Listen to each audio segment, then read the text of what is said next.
Olá pessoal, dando uma continuidade ao nosso estudo, hoje veremos um pouco sobre o reino Monera.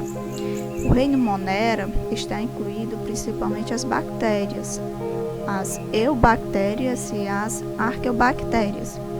Eles são organismos que apresentam estrutura celular simples, certo?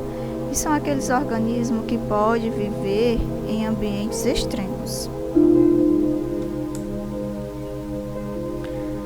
Então, as características desse grupo.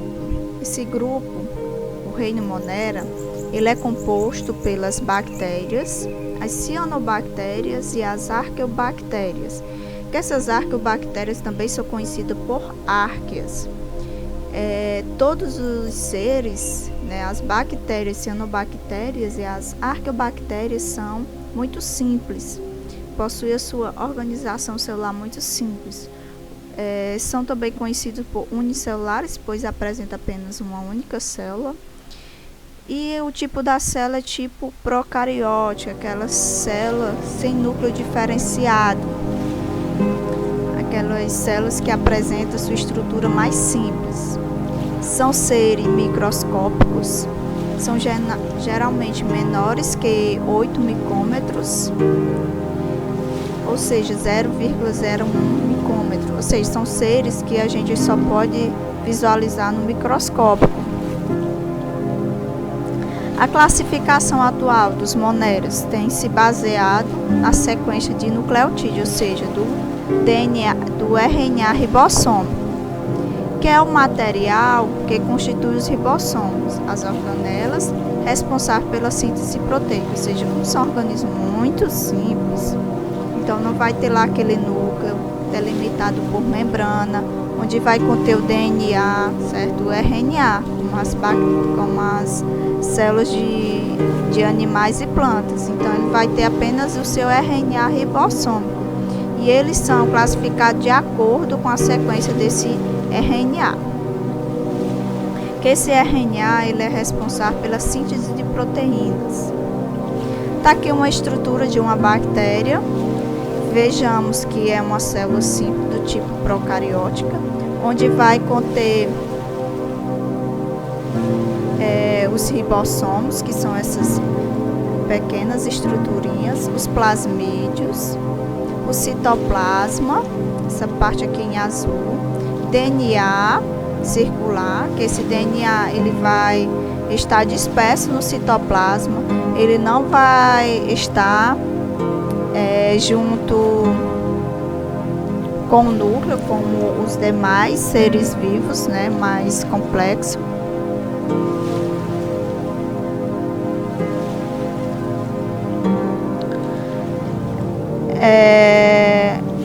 E ainda a parede celular e a cápsula, que aqui é essa cápsula que vai servir de proteção para a bactéria.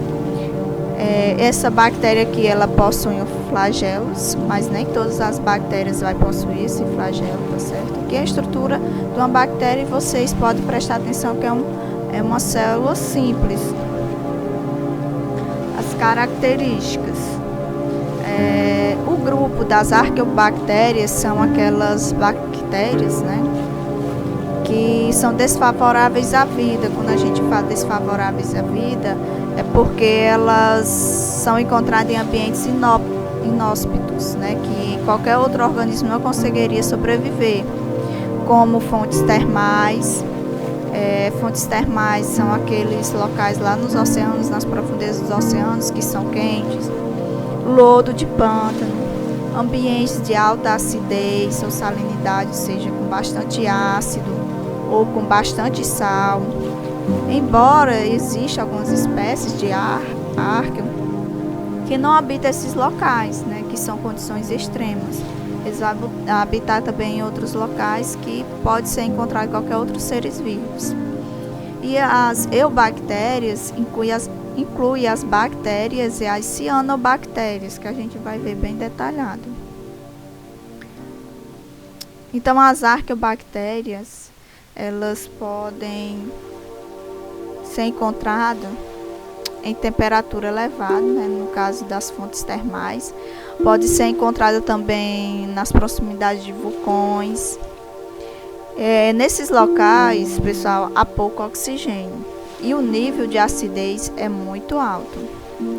Então essas árqueos, elas podem ser autrotróficas, então elas vão produzir o seu próprio alimento através da utilização de compostos orgânicos, né, como enxofre, o próprio ácido, certo? Metano. Então elas podem ser autotróficas, quimiosintetizantes, que vão aí utilizar compostos químicos, halófitas extremos, que são encontrados em ambientes salinos, as termófilas extremos, que são encontrados em ambientes bastante quentes, e os metogênicos, certo? Que são encontrados em ambientes onde vai ter grande quantidade de metano. Aqui na imagem está representado um parque lá nos Estados Unidos. Aí essa temperatura da água é alta e o grau de acidez são muito elevado, então tem muito ácido. O colorido aí da água, essa é a partezinha em azul, está representando aí as populações de árqueo. Perceba que essas populações estão mais concentradas no centro, onde a acidez é maior e onde a temperatura é maior. Então, vocês podem observar que as árqueas são aqueles micro-organismos que são capazes de sobreviver, de viver livremente em ambientes extremos.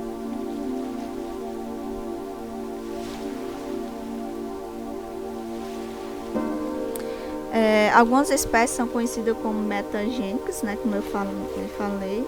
Então elas produzem metano, que no caso é o CH4.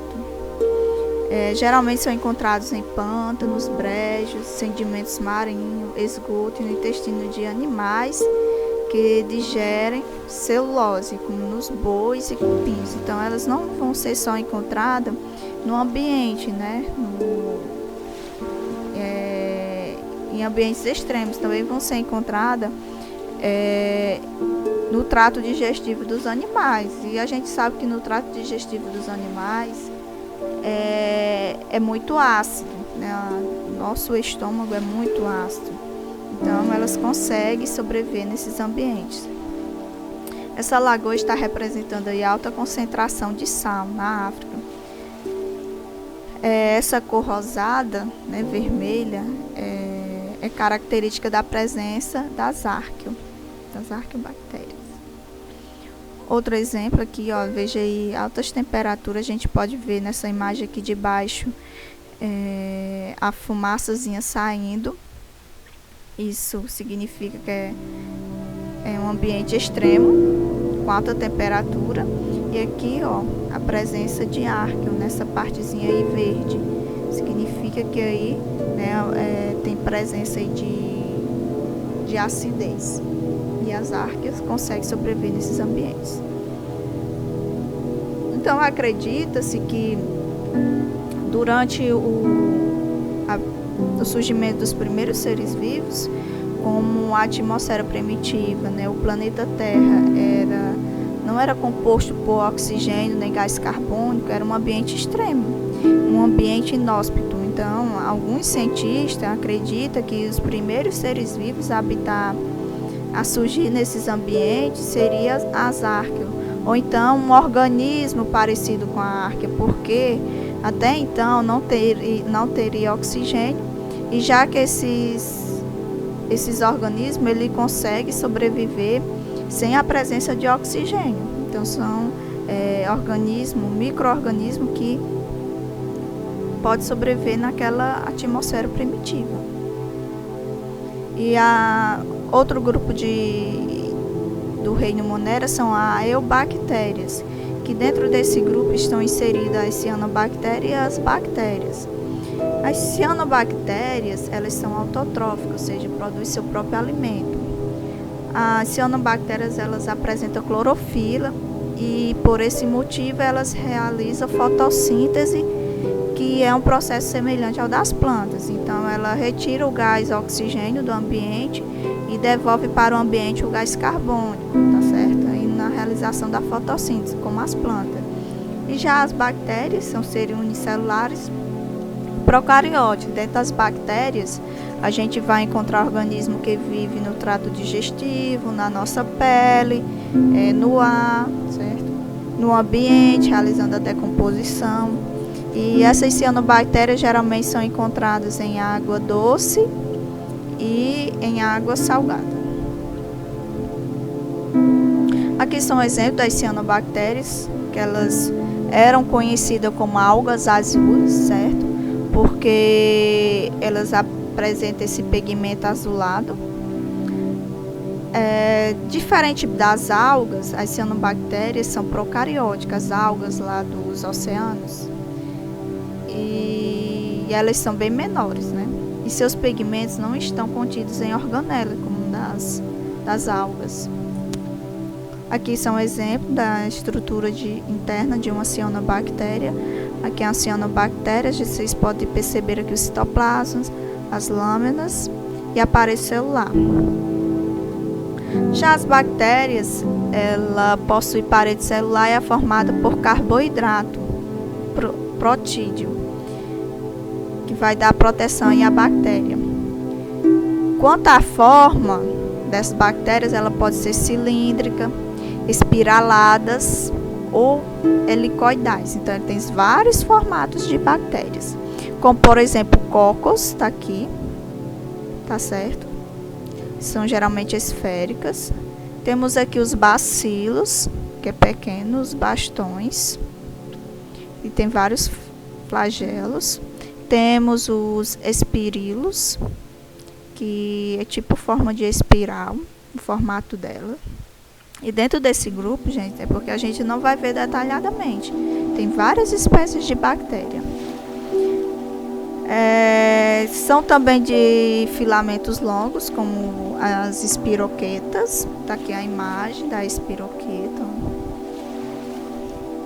Tem também o vibrião, que lembra um bastonete com um flagelo, tá certo? Ou então a forma de vírgula.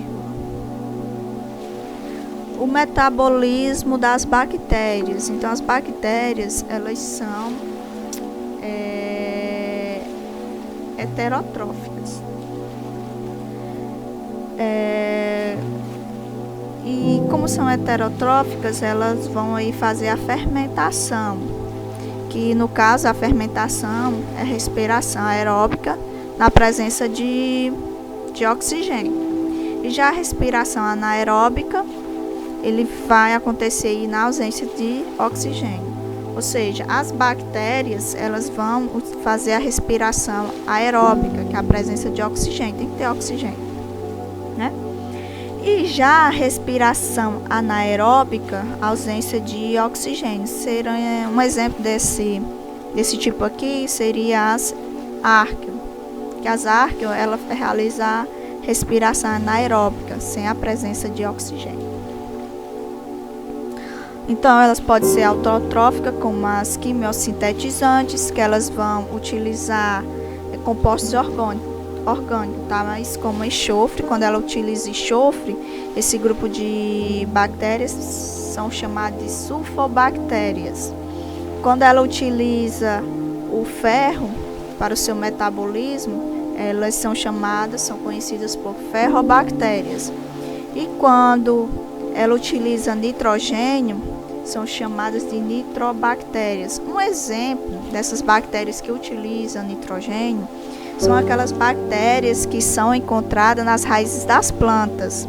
Então, pessoal, nas raízes das plantas tem um grupo de bactérias que são as bactérias nitrificantes, que essas bactérias são responsáveis por devolver o nitrogênio para a planta. Então, a planta ela não consegue absorver o nitrogênio presente na terra, ou então na atmosfera.